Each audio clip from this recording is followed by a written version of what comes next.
Bueno, para análisis socioeconómico vamos a hablar de Miliband. De Miliband, análisis de clase. Se afirma que el análisis de clase en cuanto principio organizador del análisis político y social tiene una capacidad única. Miliband va a defender esta afirmación echando mano de una versión algo modificada del modelo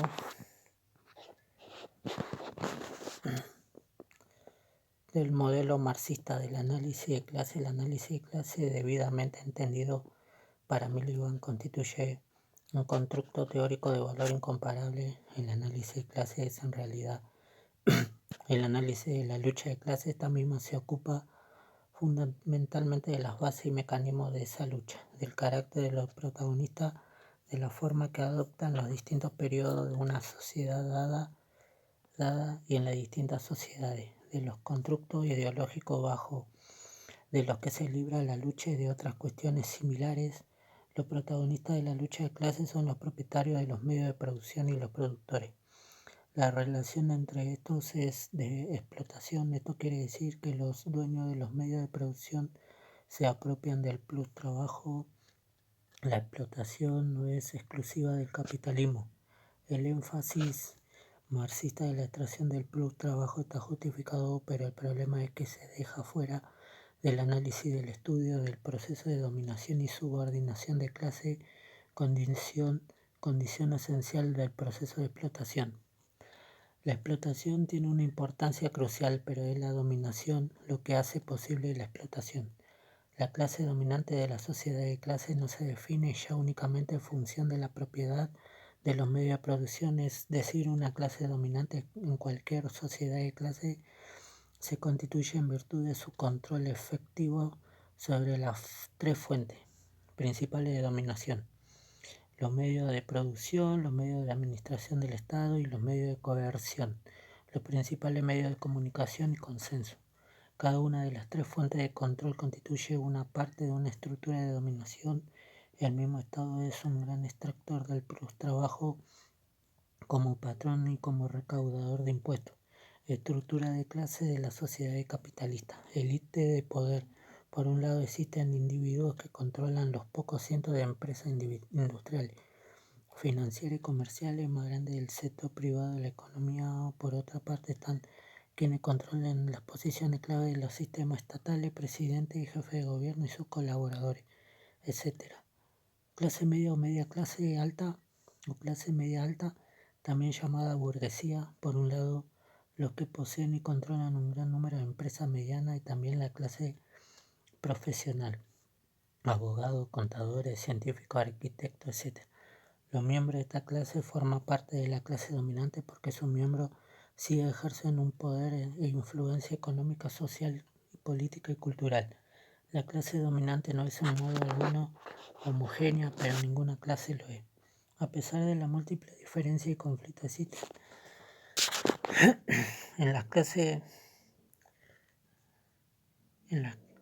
a pesar de la múltiple diferencia y conflictos existentes en las clases dominantes, por lo general siguen siendo lo suficientemente compacta para garantizar que sus objetivos comunes son defendidos y progresan efectivamente. La clase dominante constituye a una de las dos clases principales que el análisis de clases ha de explicar. Clase subordinada engloba la gran mayoría de su población compuesta por los trabajadores y por quienes dependen de ellos. La clase obrera, una clase extremadamente diversa, dividida según su ocupación, cualificación, sexo, raza, etnicidad, religión, ideología, etc. La clase obrera está constituida por trabajadores industriales y del sector terciario, y quienes de ellos dependen tengan o no conciencia de sus estatutos. Proletario constituye una enorme mayoría de la población. La clase dominante y la clase trabajadora representan la cúspide y la base de la pirámide característica de la estructura social de la sociedad capitalista avanzada. Entre ellas se encuentran también una pequeña burguesía importante compuesta por un grupo de pequeños hombres de negocio, empresarios capitalistas de poca monta, y una amplia clase de continuo crecimiento de hombres y mujeres y mujeres semiprofesionales, aunque en la pirámide social no ocupan el mismo nivel que la clase trabajadora. Esta gente también forma parte de la población subordinada de las sociedades capitalistas avanzadas. Quiere decir que la cantidad de poder y responsabilidad individual que tienen es muy limitada. La pequeña burguesía ocupada en pequeñas empresas ha tenido una marcada tendencia de derechas, mientras que la pequeña burguesía subprofesional y en funciones de supervisión ha constituido una nueva aristocracia obrera. También existe una subclase desprendida de la clase obrera, de la cual forman parte los parados más o menos permanentes, los miembros de la clase trabajadora que son viejos, enfermos crónicos o disminuidos, y aquellos que por otras razones no pueden abrirse paso al mercado del trabajo. Los objetivos del análisis de clases son bastante obvios. En primer lugar, el análisis de clases supone la elaboración de un mapa social tan minucioso y exacto como sea posible, que incluya las múltiples complejidades propias de la naturaleza de las clases. El análisis de clases debe mostrar cuáles son las estructuras y mecanismos de dominación y explotación en esta sociedad y los modos que se distribuye el plus trabajo.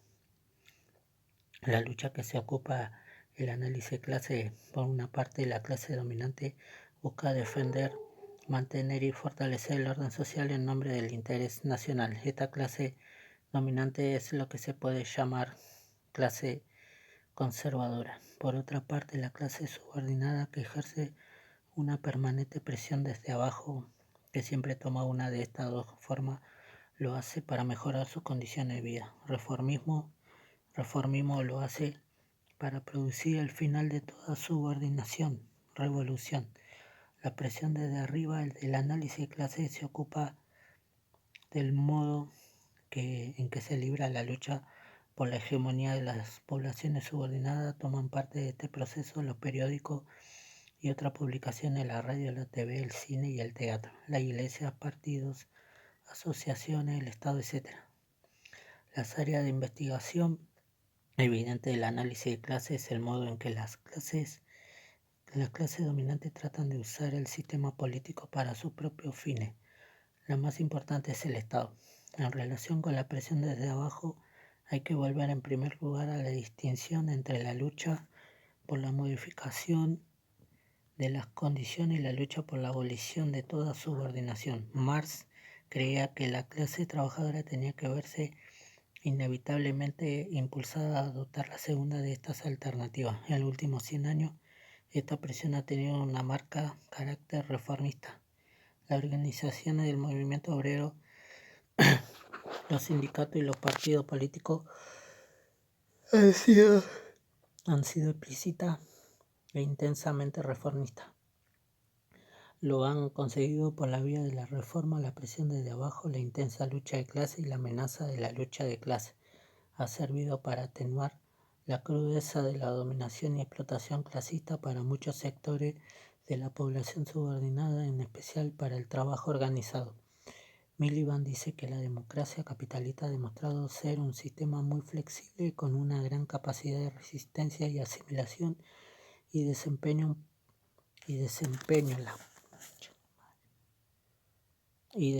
un papel fundamental en el contenimiento y debilitamiento de la presión ejercida desde abajo. AC Miliband. Acá habla de Miliband para AC.